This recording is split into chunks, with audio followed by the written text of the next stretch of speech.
As Almost Owen sang in Ordinary Day, another crazy weekend is at an end, and I don't want to sleep. Quite right, Almost. Why would you want to sleep? I mean, I've got Monday Matters to put together right here on Gary's Stuff.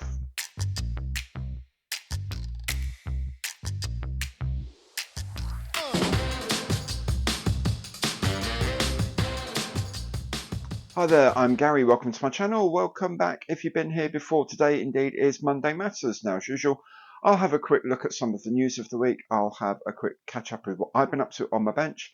And of course, I'll be telling you about this week's featured kit of the week. All these bits will come as chapters, so you can hop backwards and forwards as your heart desires. Now, if you'd like to support the channel at no cost to yourself, best thing to do is give the video the imperial thumbs up on the like button below, because every like counts. And of course, you can subscribe to the channel as well. If you do, please make sure you hit that bell.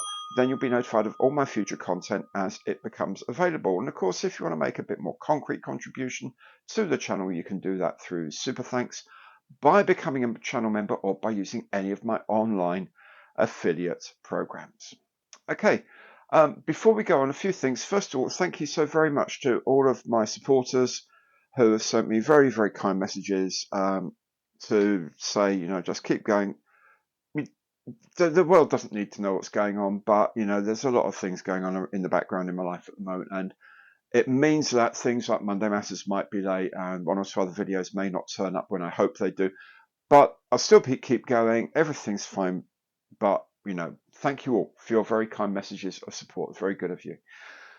Secondly, just did the 48 in 48 weekend with Model Officers Mess. If you don't know about that, then did I not mention it last week? Pretty sure I did. It was a 48-hour group build.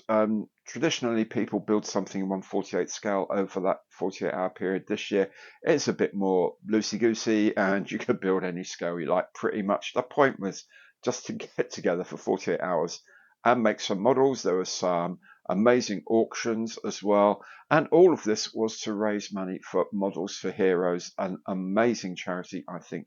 You'll agree if you know about it. It's a charity that helps rehabilitation of members of the armed forces and the emergency services who are suffering with issues as a result of their service to our country. So it's an amazing charity. If you'd like to donate, I know times are tough for everyone, but if you do have anything you'd like to donate, the Just Giving page is still open. Check it out in the information box below if you can. Now, the last thing I want to talk about is I've been nagged quite a lot. Nagging is maybe not quite nagging, but I've been strongly encouraged by a lot of you to come up with an idea for the next group build.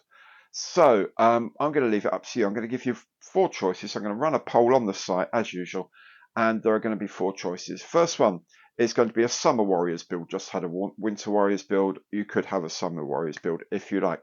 The second option is a TV and movie tie-ins group build. So you could have anything to do with that's been used in a TV film or movie or anything you like.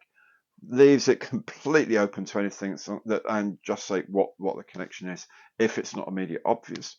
Another option that came up would be a what if build. So anything that could, should have, maybe should not have been built. I'm going to put a date limit on it. I'm going to say 1945 to 1991. So end of the Second World War. What would have happened if the war had continued? So it gives you all of the Luft 46 and tanks and whatever builds. What would have happened in the 50s and 60s had the technology and the promises that were made been followed up? You remember, maybe you've seen in those films, those amazing American cars and the big fins and the huge bubble canopies and powered by goodness knows what. There's lots of opportunities right up to 1991 and the Gulf War. So anywhere 45 to 91, anything that comes what if, that could be an option as well. And finally, the last option I'm going to give you is the oldest kit in your stash. Build the oldest kit in your stash. Now, not the kit that is the oldest, completely oldest, like you might have bought last week. You might have bought at auction a kit that was released in 1970, for example. I'm not talking about that. I'm talking about the kit you've had in your stash for the longest time, so the oldest member of your stash. For me, it would be either a ICM Lafley truck or probably a Special Hobby Fairy Firefly in 148. I think those are the two kits I've had longest that are still up there on my shelves. You can check out what your longest established member of your stash is, if that's the option. So again, four choices: Summer Warriors, TV and movie tie-ins, a What If 1945 to 91, and oldest kit in your stash. I'll be putting these on the community page of my website on YouTube, my homepage on YouTube. Check it out, have a vote, whatever it is, that will be the next group build. Not sure when it's going to be yet, I need to figure that out, but that's the plan. Okay, that's all of it for the moment. Let's have a look then at the news of the week.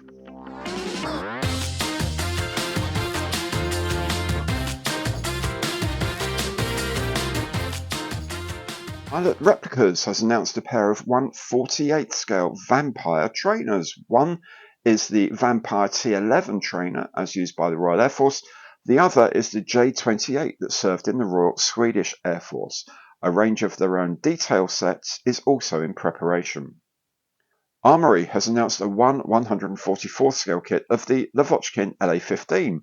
This is a jet fighter contemporary of the MiG-15. You get two complete aircraft in this box, so you can do a pair of different schemes. KOVOZAVODY PROSTEJOV has released an Me262 and Avia S92, both in 1/72 scale. Now these are from the Club Line range of simplified kits with a price tag below €10 each. But they're not sitting on their back catalogue, as it were. KP is also working on a new Saab 340 regional airliner, which they say will be both 144th and 1/72 scales. JETMADS has shown off this CAD image of their upcoming F-84F Thunderstreak in 1/32 scale. They say they will also be doing the FH-1 Phantom in 1/32 as well. Now, before you go off to order them, do remember these are resin kits in 1/32, so they will need some very careful building. But if you're up for it, do keep an eye on their website, as pre-orders sell out very quickly and they only make 500 of each kit. AFV Club has found a sense of humour and is publishing this egg kit of the FA-18F Super Hornet. It comes with 2 crew and a variety of weapon options. MINIART has announced a new 1/35 scale T-55 Al-Far Iraqi main battle tank.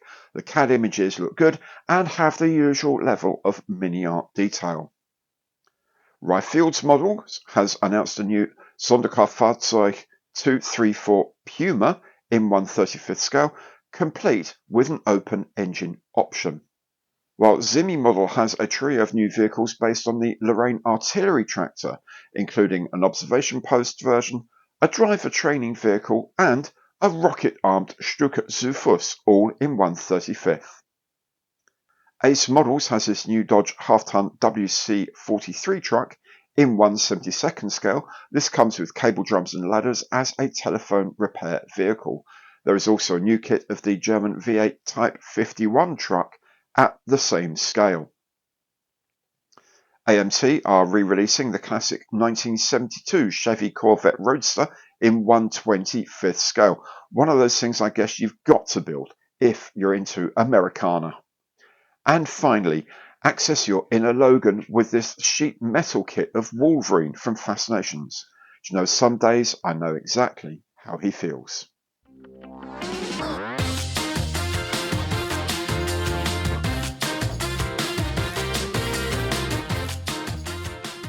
On my bench this week, I have published a video of the Airfix P40 Tomahawk in 1/72 scale, the gift set that I put together. I really enjoyed making it. It's a lovely little plane, pretty straightforward build, and interesting. I used some of the Humbrol paints that came, thinned them down a little bit, chucked them through the airbrush, and they went down remarkably well. So do check out the video on that. It's quite a fun little build and quite relaxing build as well. It's one of the little kits from the Christmas if you're going to do that, don't forget, grab hold of a CC Scale Models paint mask set for it. I use mine, absolutely amazing, fit perfectly. I have to say, really fine lines on the fuselage, on the canopy. You know, normally sometimes they get quite chunky, or they fit right together and you don't get anything. These laid down, I've got a really nice set of lines on, really, really good.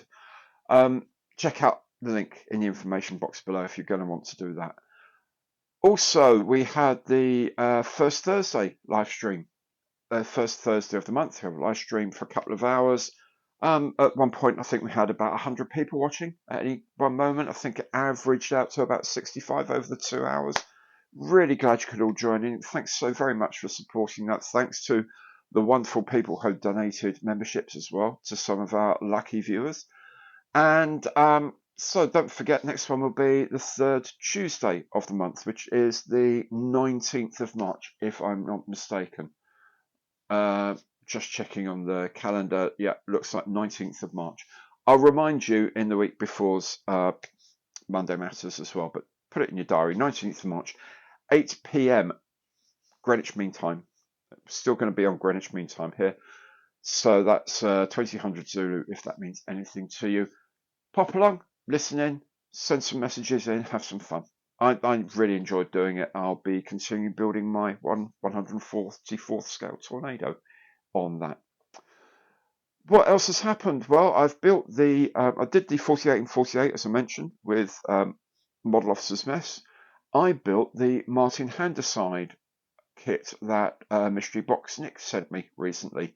So the kit was actually relatively straightforward, really nicely modelled figure, so I was able to paint the figure reasonably well, to my liking anyway. Lots of rigging on it though. So if you're thinking about doing rigging on something, have a look at the video, because there's a little bit of information about how to use it. I used the Ushi spandex type rigging and it worked really well. So much so, I'm probably soon going to attempt the Ian Eaton glider, and that's got loads and loads of rigging wires and control cables and all sorts of stuff like that visible. So kind of thinking I'm ready for that. So watch out for that on the channel before too long. The build video of the Martin Handyside will be coming up very soon as well. What else have I been up to? Well, I've finished Heinkel 162A. That's from AZ Models. Not my favourite kit, I have to say, but it's made. Video will be up later this week showing you all about that. I've been got the old mojo back on working on the Airfix Gannet, so I've been putting a lot of decals on that and starting to assemble other bits and pieces of it. So hopefully it won't be too long before the Gannet makes its final appearance on the channel. And I've also been moving on with the Fairy Rose design. I've made a floor deck for it, and I'll be doing the rest of the assembly on that fairly soon as well. So that won't be very long in coming. So all of that means there's still a little bit of time left over, and that is for the next.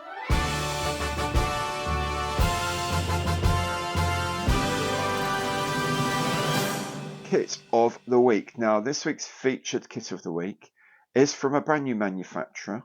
The kit itself isn't new, but the decals are new and the packaging's new, and it's a guy just trying to start feeling his way into the marketplace before he starts doing his own brand new projects, which will be appearing sometime later this year. That kit is the Illusion 62 Classic, the 4-engine airliner in 144th scale from Rush Models. It's called Rush because it's Ruslan Shilov who has created this company in Ukraine. This is his first kit. I'll have a look inside the box, have a look at what the contents are like, and then maybe have a quick look at the history of the Illusion 62 as well.